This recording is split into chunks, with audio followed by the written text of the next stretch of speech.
Welcome to my shop. It's been on my mind for a while to make project videos.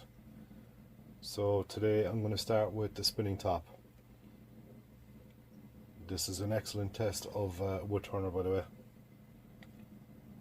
And if you're new to wood turning, I suggest you start making those. Okay, so we start by preparing blanks. I do these on another machine. I can now do these in 60mm of material. If you're a novice, I suggest using something around 100mm. This is actually 115, but this will keep you away from the chuck and the jaws. Okay, so for this project we need 4 tools: spindle roughing gouge, some kind of parting tool, thin if possible, spindle gouge, and a skew for parting off. As well as that, I'm going to colour these, so these are Sharpie knockoffs. So we start with the blank here. This is prepared on another machine. So I'm going to put it into the jaws here.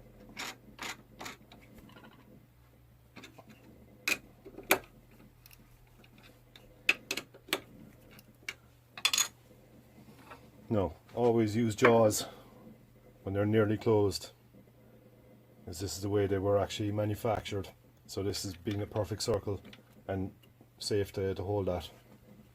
So we start off, going to true up the piece, level contact,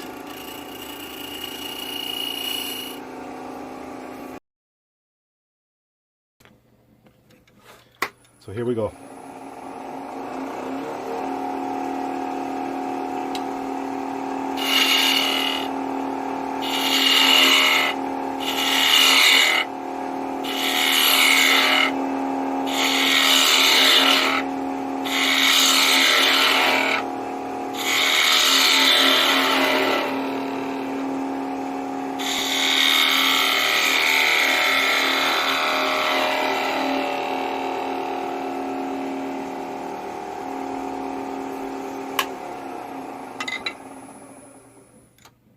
So what I try to do here is get a nice little point, and I kind of at the last second I lean in here with the tool. I don't know if the camera will pick that up.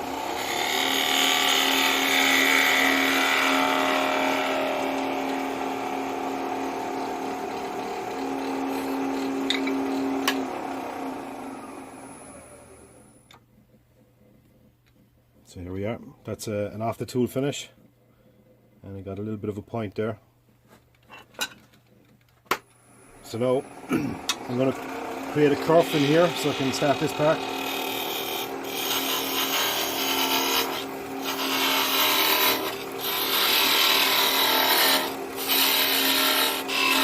Now it's important you don't go all the way through. If you do, you'll get loads of vibration at this point here. So remove the shoulders for safety.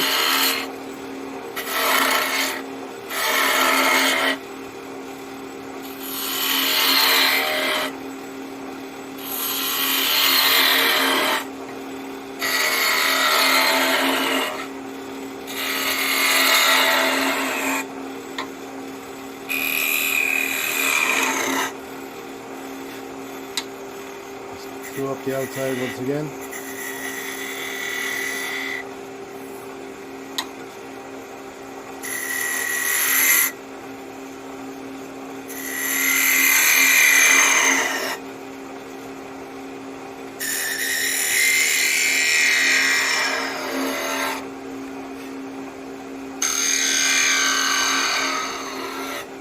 So you want a nice flowing curve inside here.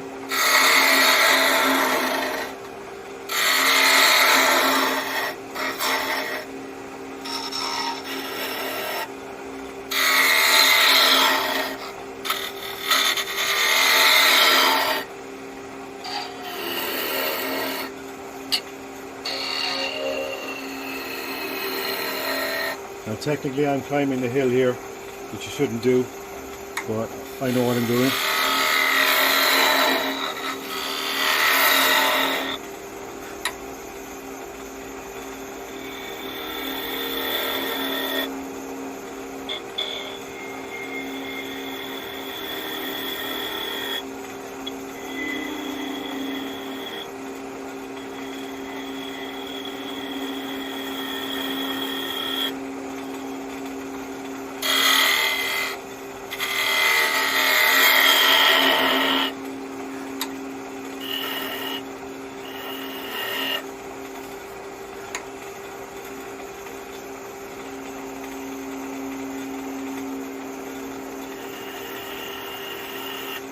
I don't worry too much about measurements here. All I want is something nice and thin that won't be top heavy.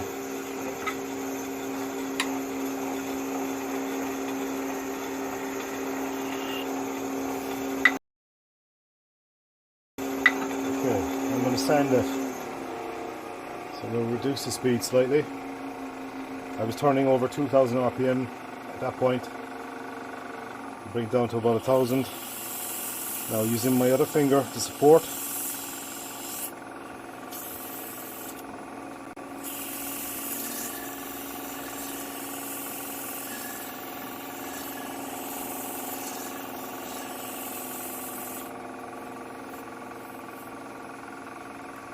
Now I don't sand over the tip, I leave that sharp, so I just come short of it.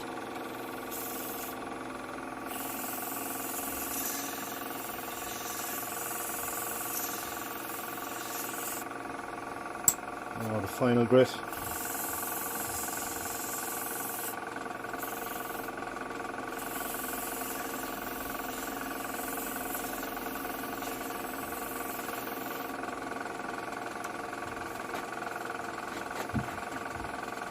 And I'll burnish it.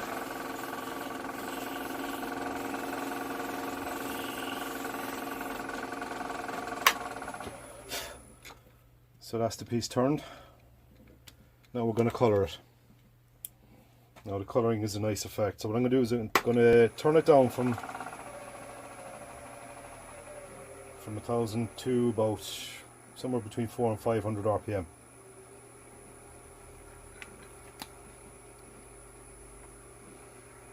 And very lightly touch and turn the pen as well.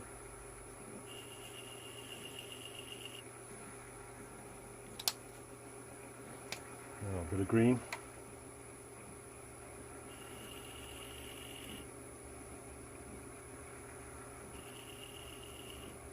You turn the pen because the nib gets a bit distorted from the rubbing. Now you can go over them a second time.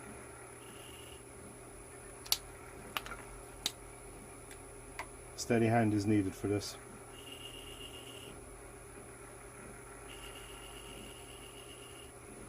And that's it. And if you want, you can just do a little bit over here as well.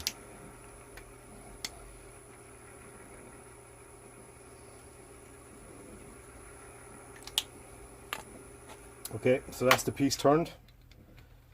Now what we're going to do is we're going to part off. I don't finish these on the lathe. I normally finish them with Danish oil after the fact.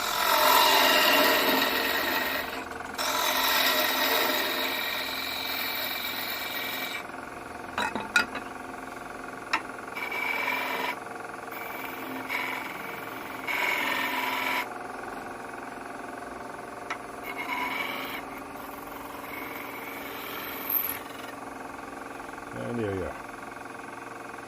Small bit of vibration there, but that's not the end of the world.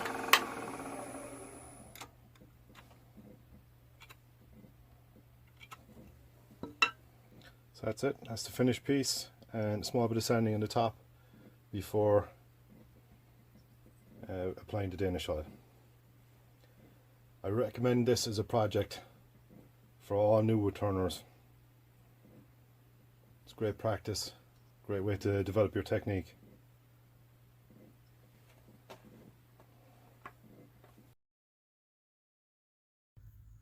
Well, very quickly I'm going to show you how I finish off the spinning tops. So this is the product I use.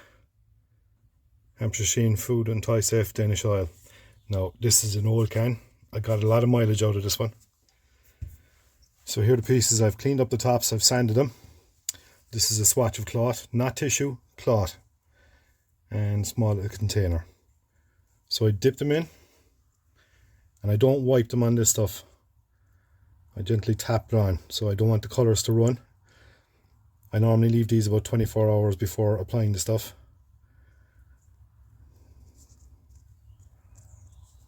And what this does is it puts a good bit of stuff on it, which will soak in. That's one. Same thing again. So if you have colours on your pieces, this is a good way to apply an oil, because the oils are viscous material, they'll probably run if you wipe them. So if I was to wipe this stuff on 24 hours later, it would still probably run a bit.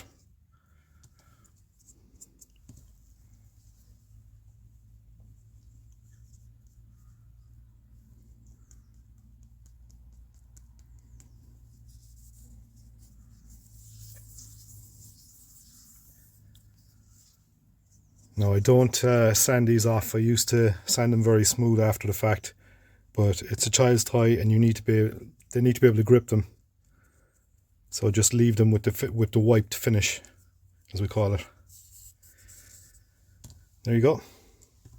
Dispose of that carefully. Fireplace is the best place for it. Don't ever ball it up and throw it into a bin, because it could spontaneously combust. I would generally leave them on the side of a cup if I have more to do. So that's it. That's how I do these. Later on, what I'll do is I'll just wipe these very carefully and dab the top, and they're ready to dry out.